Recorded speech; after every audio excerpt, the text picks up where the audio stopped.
Hello. In this video, we'll be looking at a few different subjects within CODESYS that link together.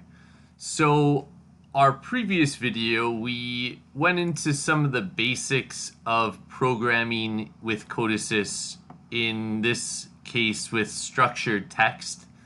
So, in this video, we're going to extend on that a bit, and we're going to add another function or program in our project. So your projects will not only have just one single program that's very long, you should logically split up your programs just like when you're coding in any other language. You would normally have different functions and classes that you use in a project to split up your code so it makes logical sense and someone's not scrolling through like 30 pages of code and jumping from function to function. So we'll go over how to add another piece of code here, also in structured text. But when doing that, we're going to also look a little bit more into how to add another task very quickly and how to add some additional code or a function into an already existing task.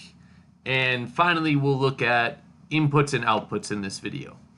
So it covers some different subjects, but I think you'll see all of them are sort of linked together. So what we're going to do is let's look to create a piece of code that we're going to use as a multiplier. Okay, so it's just going to do something simple, and we're going to give it an input, and it's going to hand us back an output.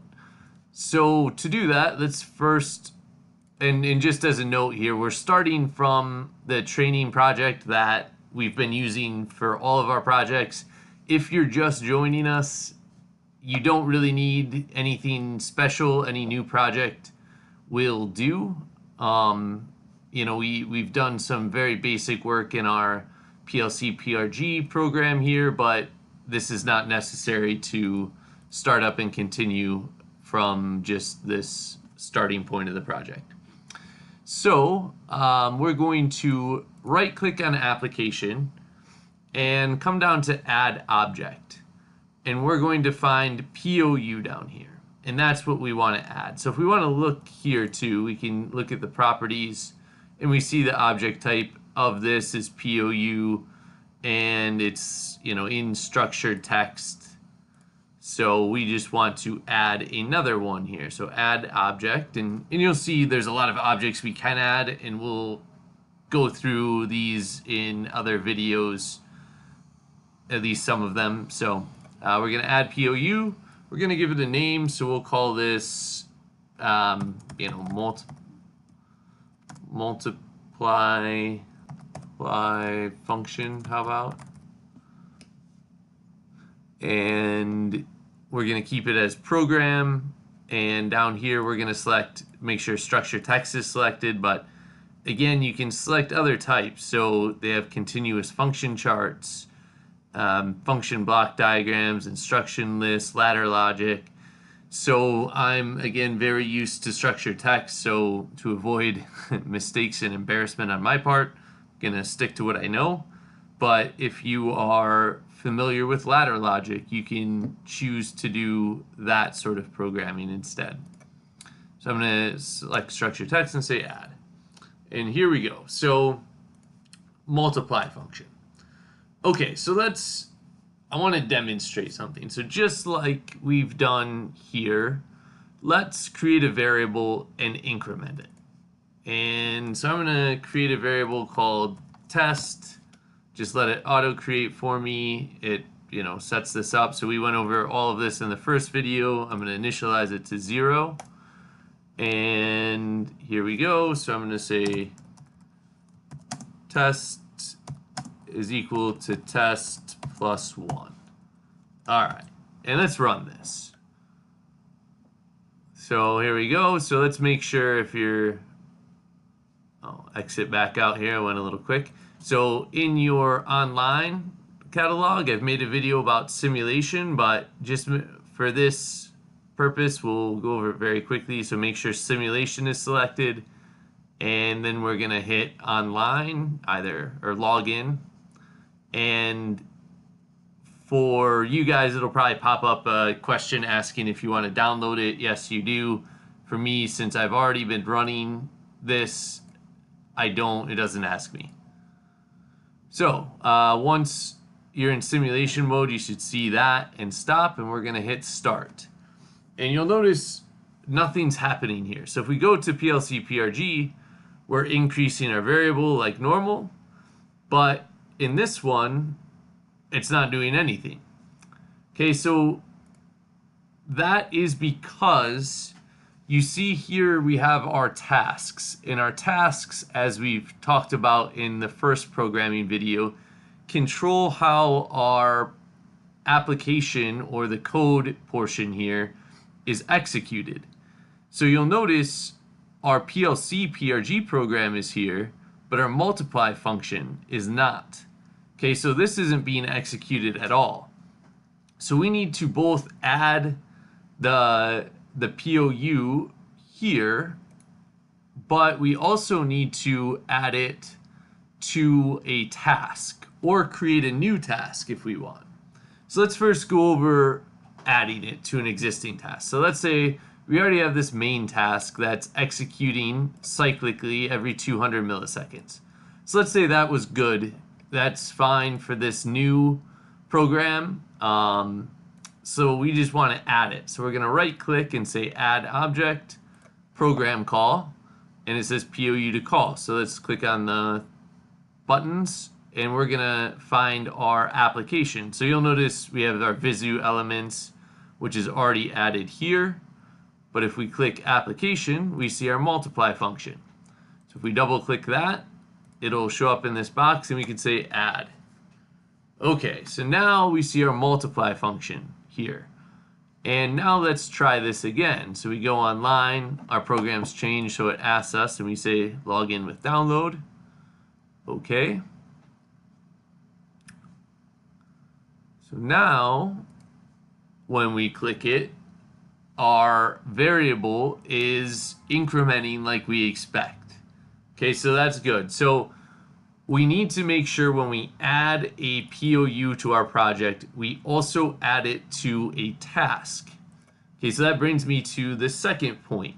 We can add a new task if we want. So right now we have two tasks. We have one executing at 200 milliseconds, which we'll call our main task, then we have our Visu task executing at 100 milliseconds.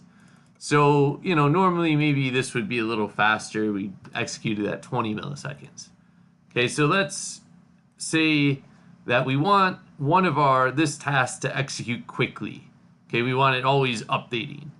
But maybe our multiply function doesn't really need to execute that quickly. So we can add a new task by saying, you know, we'll call this sub task. How about? Bad naming, but and there we go. So we have this sub task, and let's say we want this to execute every 1,000 milliseconds, so slower. So we can come in here and delete this multiply function from our main task and just come in and add it to our sub task. And now when we run our application, we can see it should execute much slower. Okay, so this is executing every second it's incrementing, whereas if we come into our PLC PRG, this is incrementing very quickly because our main task is set at 20 milliseconds, where our sub task is set at 1,000. So we can have different tasks running different timing.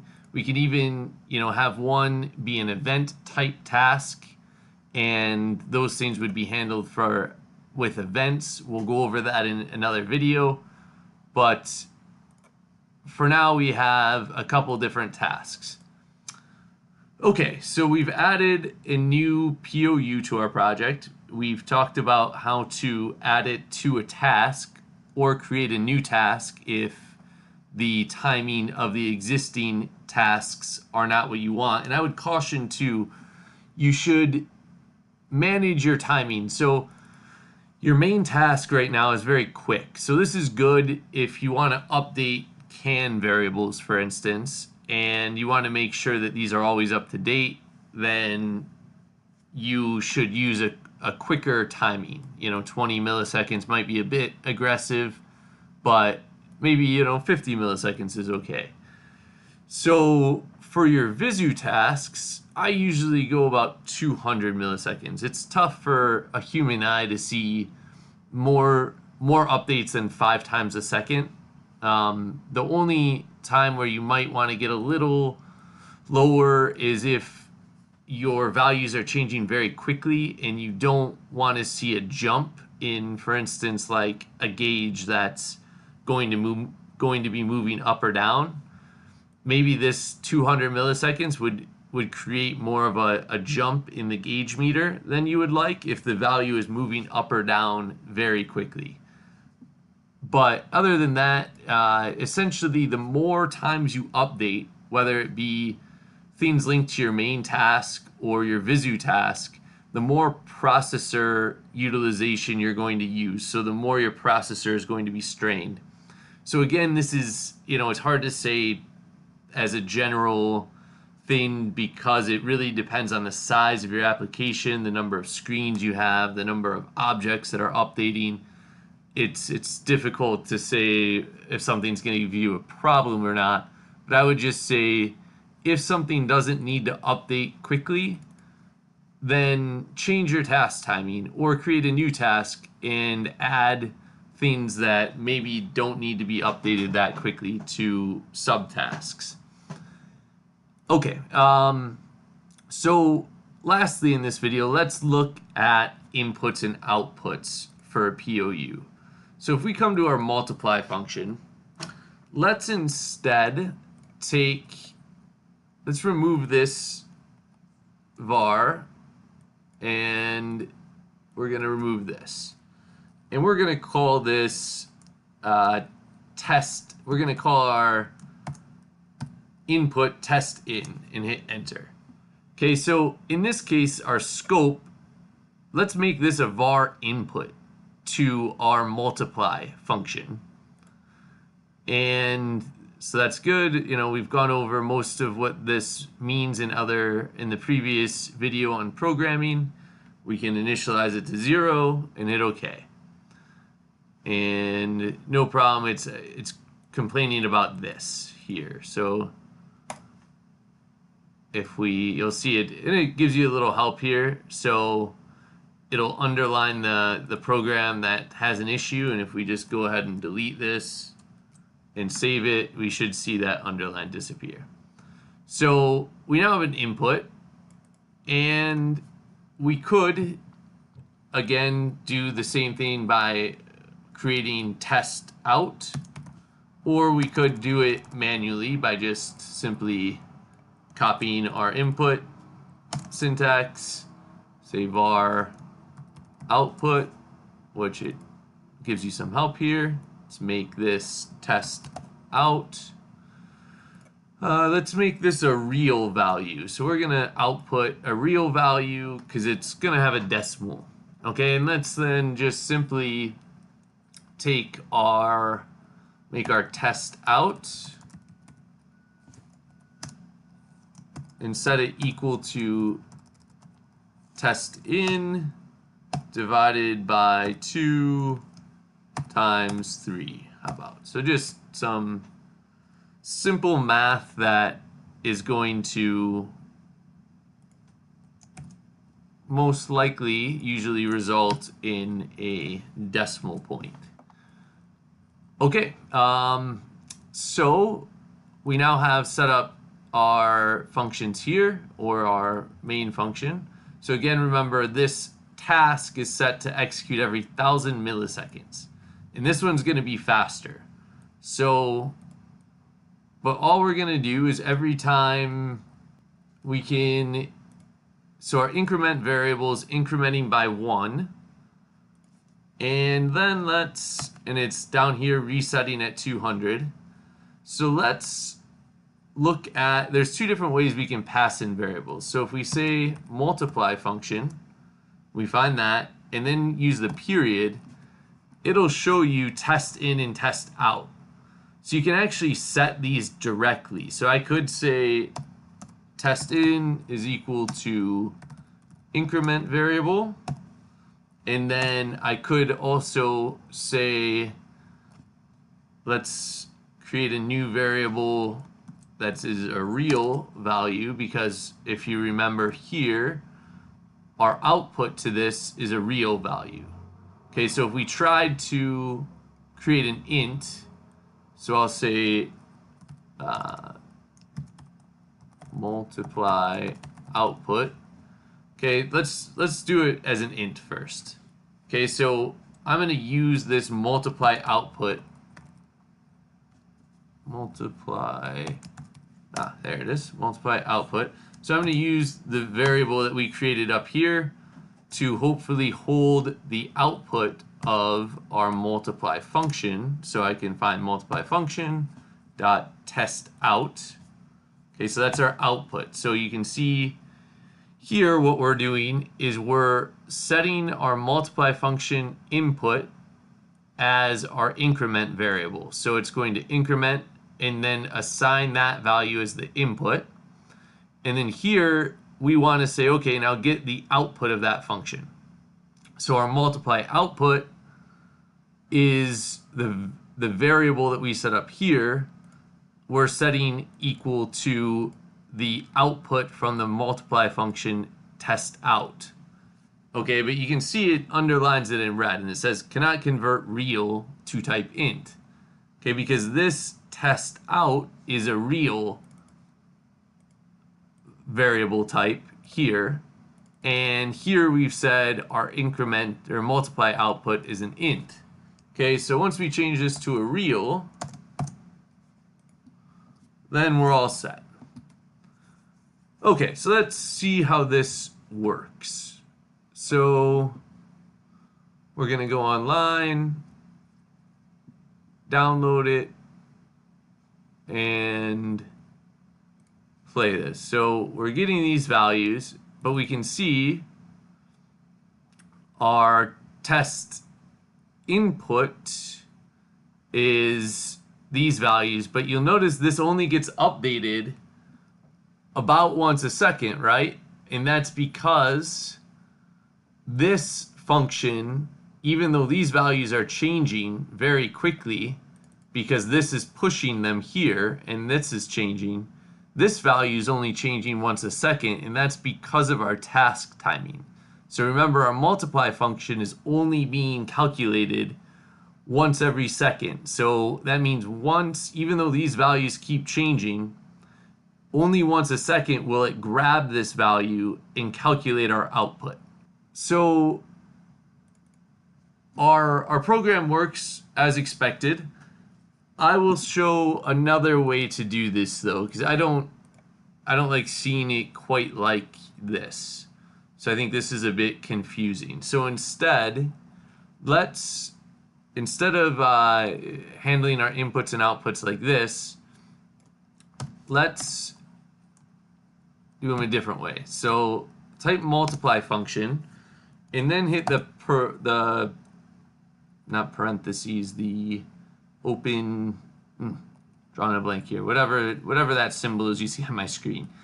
And you can see it gives you the inputs and outputs to it here. So we can assign those actually within the same line of code by saying test in, and it'll give you a little help. So test in, I'm going to say assign test in to be increment variable and comma, and then you can say test out and use this symbol here, an equals and an arrow, and we're gonna push that output to our multiply output here.